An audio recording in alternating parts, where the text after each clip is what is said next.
Allah, the merciful benefactor, the merciful redeemer. So I get to be the keynote speaker on death. Yay! Topic that everybody wants to talk about and how you deal with death. Can you hear me? Do I need to grab the mic? I'm sorry. So you do? I need to grab the mic. Okay. So a topic that everybody wants to talk about, death, right? Nice, joyful subject.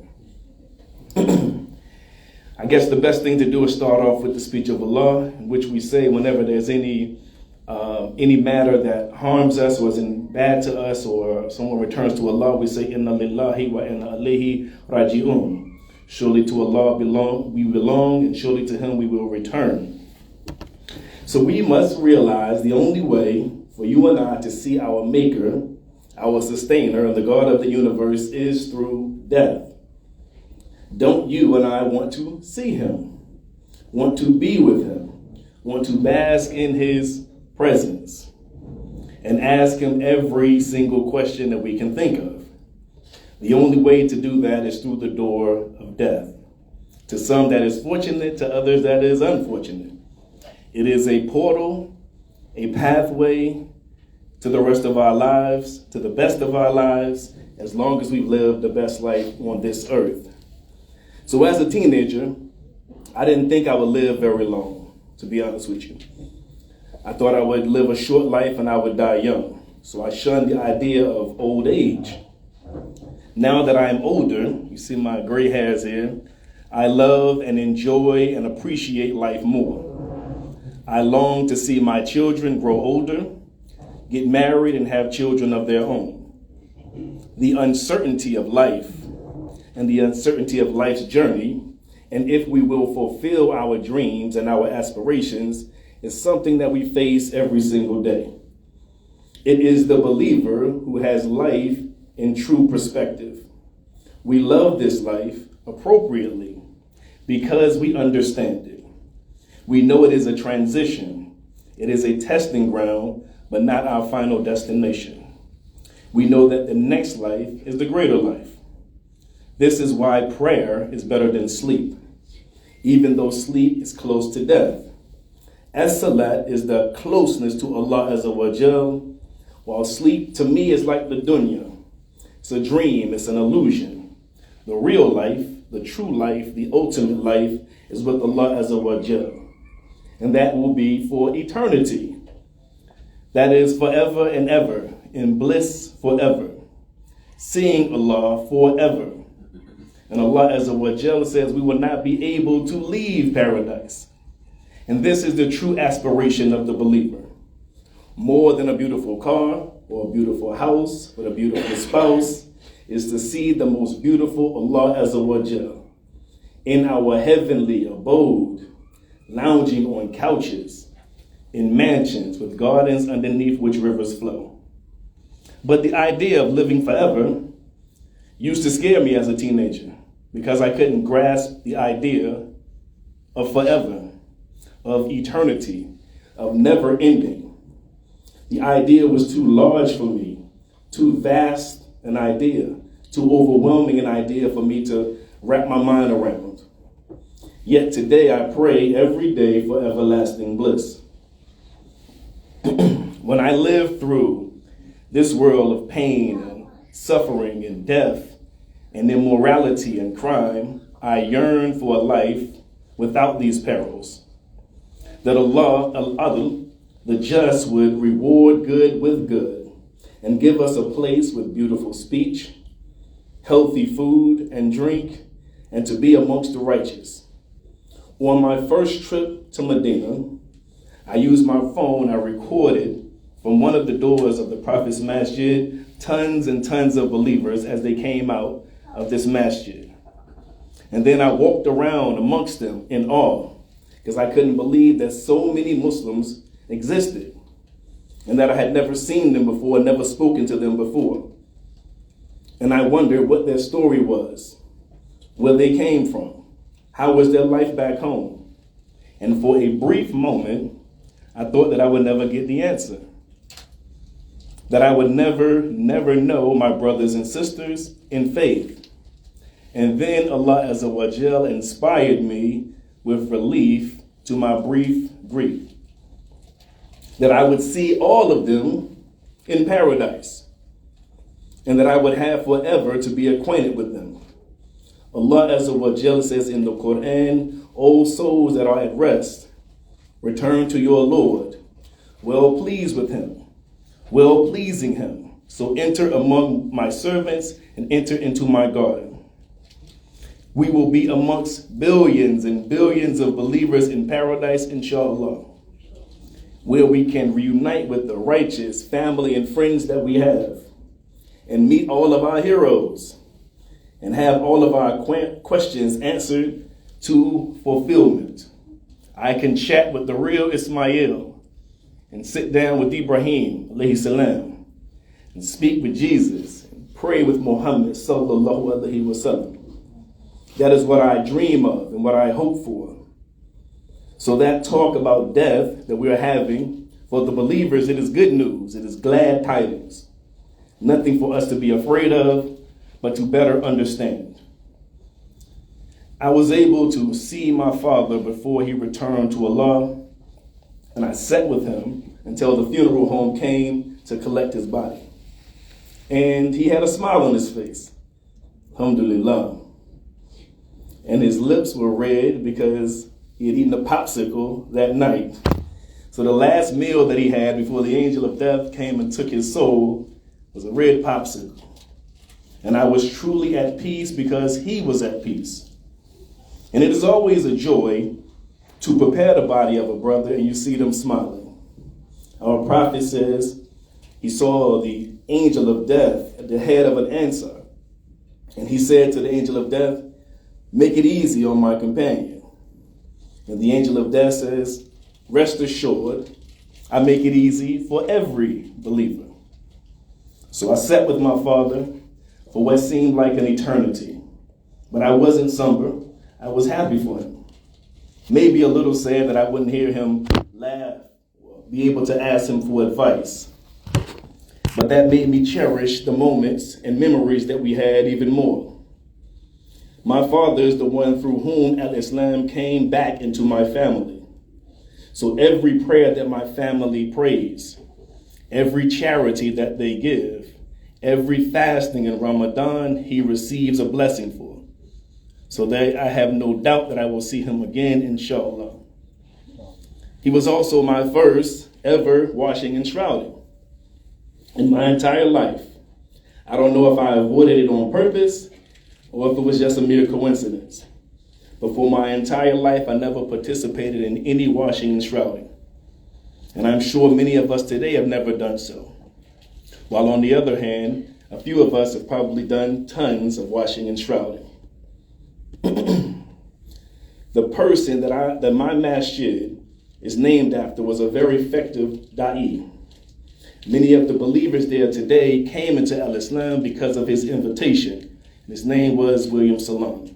And one of his favorite sayings was, the harvest is plentiful, but the workers are few. The same is true for a janazah. There's lots to be done, and in a very short period of time, but very little believers who are there to do the job. A proper janazah is one of the rights of every believer. It is fard, it is obligatory.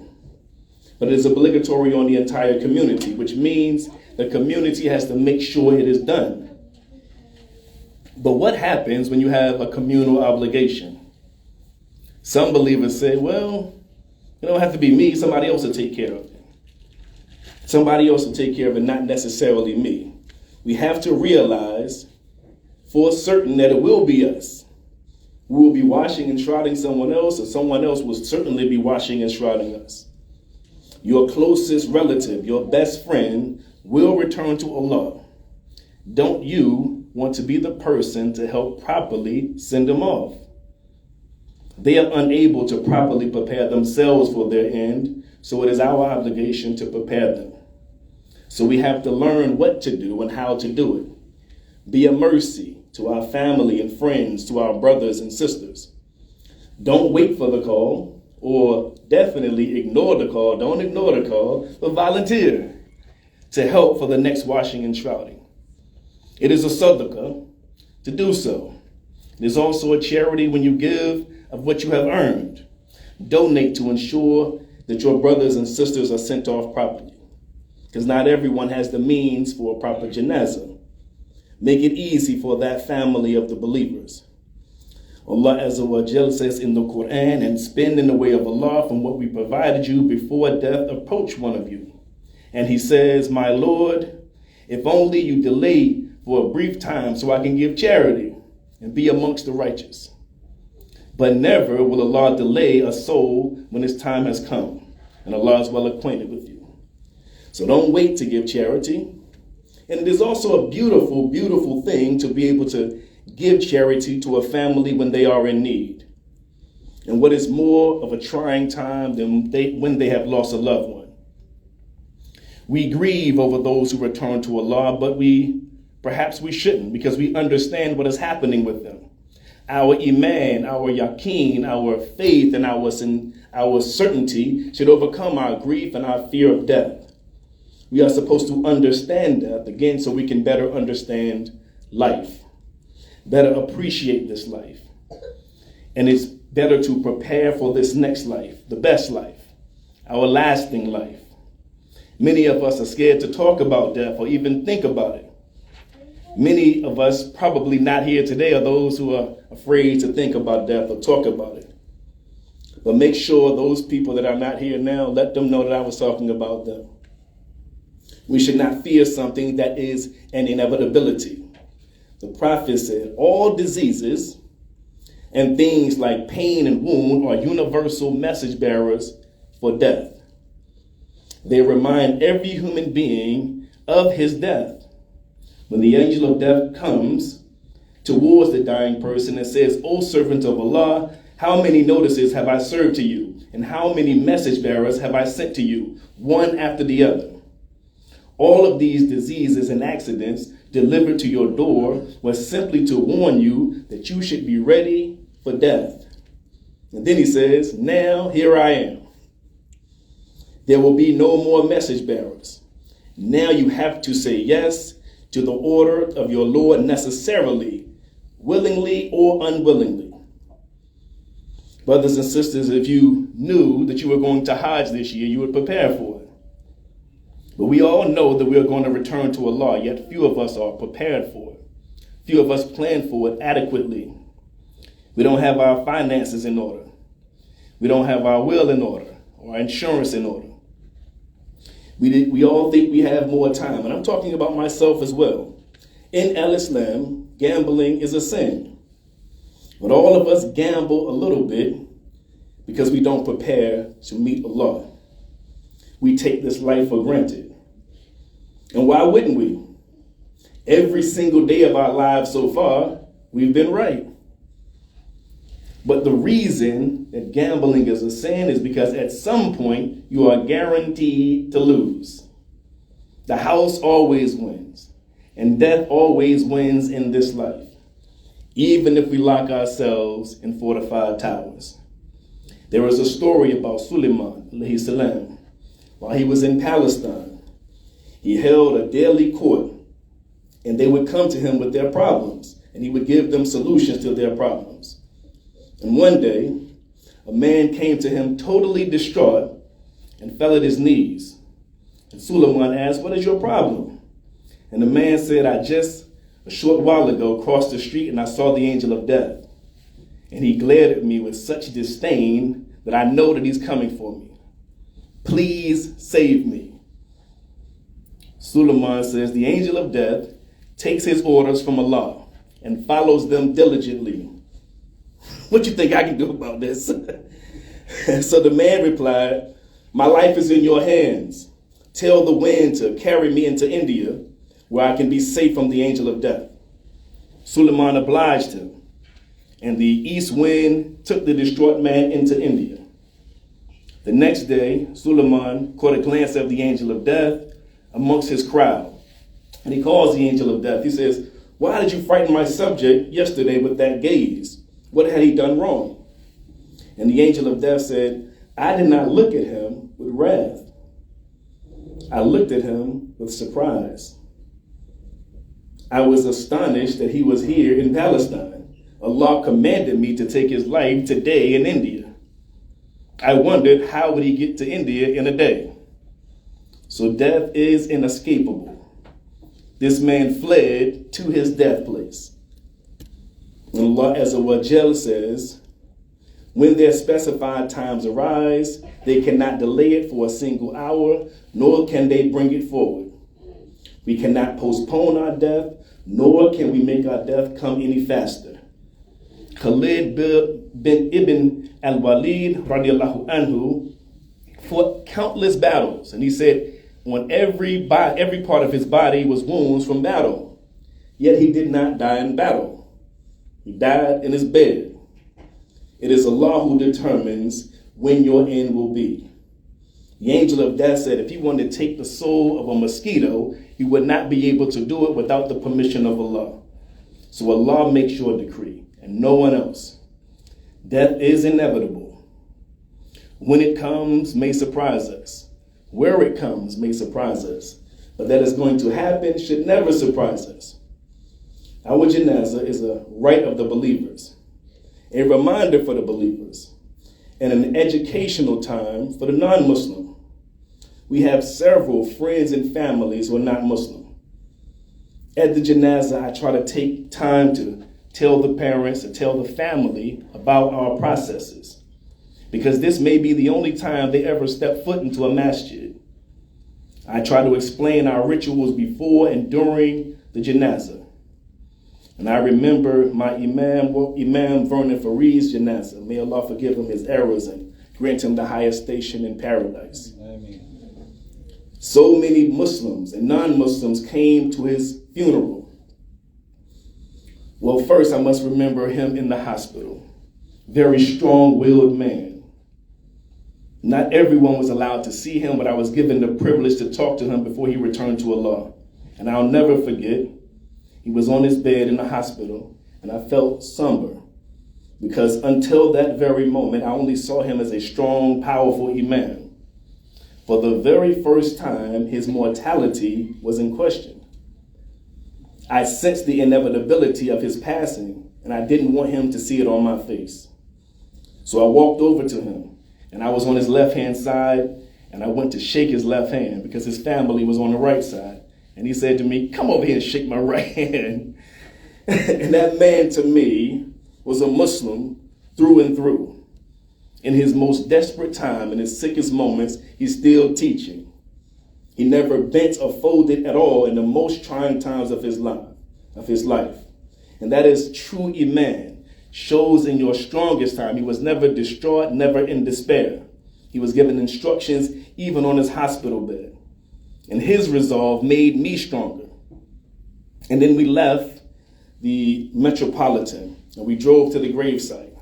And I was one of the last people that parked. So too was a pastor from Norfolk, Pastor Courtney McBath. So he and I are walking to the gravesite together. And the pastor says to me, you know, you all got this right. He said, you all rush and bury the dead in about 2 or 3 days, when Christians, we take 2 or 3 weeks. We think the funeral is for us. No, the funeral is actually for them, for the deceased, and we are returning them home, and we should expedite that return. He said, you all have it right. This is how it's supposed to be. And I remember Sheikh Ahmed, in one of our workshops in my masjid, he encouraged Christians to ask us questions about our janazah process.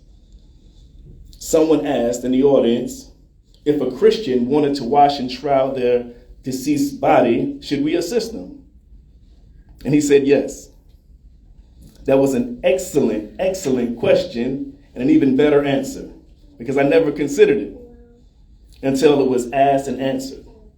Everything about our deen is a mercy. It is a blessing to Al-Amin, to all of the worlds. We give a full ghusl, bath to those that are deceased, and then we make wudu for them. Then we give them perfume or cologne, being ever so gentle with this deceased person, always thinking about Allah and thinking about this deceased person. Everything is done with Bismillah. And then we wrap them in pure white sheets. They are returned clean and pristine, just as they came into this world. and each of us will be in that state. So let us prepare for it. Our prophet said, the people of paradise will be healthy and never sick, will live and never die, will stay young and never grow old, will be in joy and never have sorrow. He said death will come in the form of a black and white ram, and it will be sacrificed, and it will be said, O people of paradise, it is eternal. There will be no more death. Death brings us to eternal life. And I want to end with one narration from our Prophet Muhammad sallallahu alaihi wasallam that I thought was so beautiful that I couldn't add or take away from it. The companions went with the Prophet to a funeral of a man who was an Ansar. They went to his grave, and the grave had not yet been dug. So they sat down, and the Prophet sat down with them, and he had a stick in his hand. He started marking on the ground. And then he raised his head and said, seek refuge in God and Allah from the punishment of the grave. And he said it twice or thrice, which is his sunnah. He then said, when a believer is about to leave the world and go forward to the next world, angels with faces as radiant as the sun come down to him from heaven with one shroud of paradise and some perfume of paradise. And they sit away from him as far as the eye can see. And then the angel of death comes and sits at his head and says, good soul, come out to forgiveness and acceptance from Allah. Then the soul comes out of the body as a drop flows from a bottle, and the angel of death takes the soul. And when he does so, the other angels don't leave the soul in his hand but for an instant. And they take the soul from him and place it in shroud with perfume. And then they take the soul up. And they do not pass a company of angels without them asking, who is this good soul? To which the angels give his name, the best names that are given to him on this earth. Then they bring him to the lowest heaven, and they ask the doors to be opened. And when the doors are open, in every heaven, the archangel escorts him to the next level of heaven. And Allah Azza wa Jalla says, record the book of my servant in the highest place in paradise and take him back to earth. For I created mankind from earth.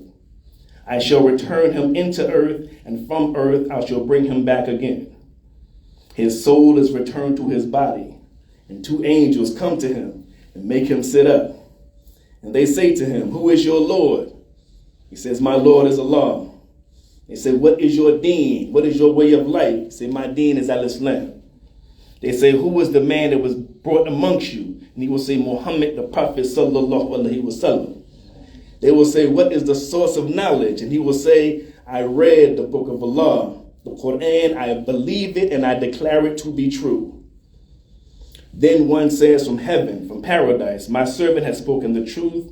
So spread out carpets from paradise, clothe him from paradise, and open the gate for him into paradise. Then some of his joy and fragrances come to him, and his grave is made spacious for as far as the eye could see.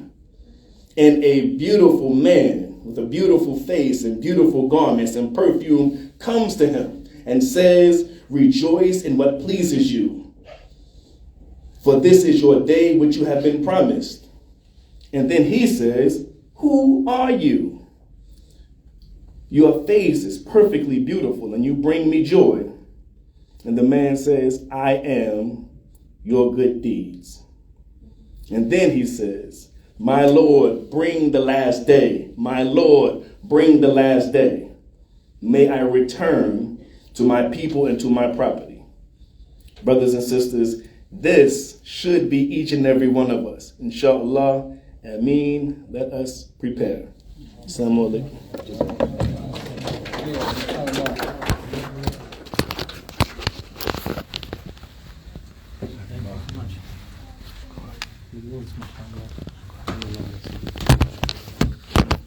Thank you, Imam Salim. In keeping with the fact that we have everybody so attentive, we are going to continue with the program and keep dinner close. I would like to ask Dr. Haider to come and introduce our next speaker.